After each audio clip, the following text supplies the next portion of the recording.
Selamat malam semuanya, saya Tri Susanti Marsito Purba dari Fakultas Teknik Industri. Saya akan menjelaskan tentang perbandingan pengelolaan persediaan PT Martina Berto versus Widya Konveksi. Nah, untuk data perbandingannya yang akan saya bandingkan adalah analisis berdasarkan metode economic order quantity yang diterapkan pada kedua tempat tersebut. Nah, untuk sebagian pendahuluannya, sebelum kita membahas lebih lanjut, kita harus mengetahui terlebih dahulu apa sih pengelolaan persediaan. Nah, pengelolaan persediaan merupakan aspek krusial dalam operasional perusahaan manufaktur. Nah, metode EOQ digunakan untuk mengoptimalkan pembelian bahan baku agar biaya minimum.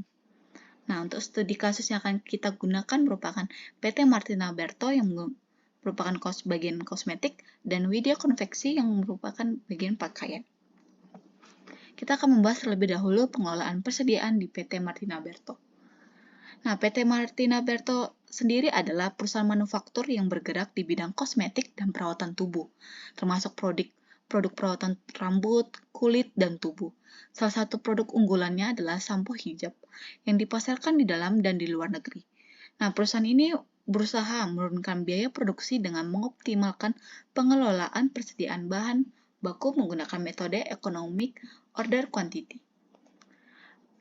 Berdasarkan jurnal yang saya baca, pengelolaan persediaan yang diterapkan oleh PT Martina Berto adalah dalam menggunakan metode EOQ ini untuk menggunakan metode EOQ untuk 5 bahan baku utama.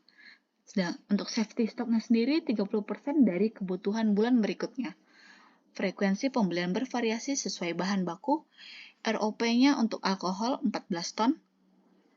Total penghematan biaya yang dilakukan menggunakan metode EOQ Rp7.780.094. Lalu bagaimana sih pengelolaan persediaan di Widya Konveksi? Nah, Widya Konveksi sendiri adalah perusahaan manufaktur yang bergerak di bidang produksi baju koko sejak tahun 2006. Perusahaan ini sebelumnya mengelola persediaan bahan bakunya, terutama kain Oxford berdasarkan data historis tanpa metode khusus, yang sering menyebabkan kelebihan atau kekurangan stok. Bagaimana sih pengelolaan persediaan yang diterapkan oleh Widya Konveksi? Nah, sebelum adanya EOQ, pemesanan 12 kali per tahun, yaitu 3.550 meter per order. Nah, setelah mereka menerapkan metode EOQ, pemesanannya menjadi 3 kali per tahun, dengan setiap ordernya adalah 15.713 meter. Safety stocknya adalah 1.498 meter setiap kali, dan reorder point-nya adalah 1.420 meter. Total penghematan biaya yang dilakukan di Widya Konveksi adalah Rp4.793.548.505. Ini untuk perbandingan pengelolaan persediaannya saya bagi menjadi yang saya lampirkan.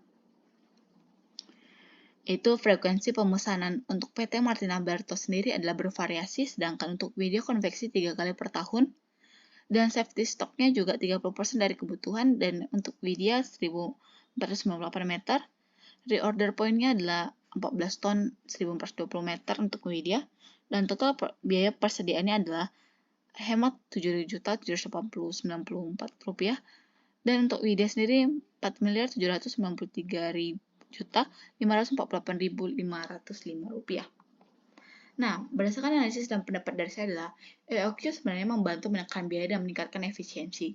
Dapat kita lihat di PT Martina Berto yang lebih kompleks karena banyak jenis bahan baku. Nah, sedangkan untuk Widya Konveksi sendiri lebih mudah menerapkan EOQ karena bahan baku lebih homogen. Safety stock dan ROP penting untuk menghindari keterlambatan produksi. Nah, dapat kita simpulkan metode EOQ terbukti meningkatkan efisiensi persediaan. PT Martina Berto dan Widya Konveksi berhasil mengurangi biayanya.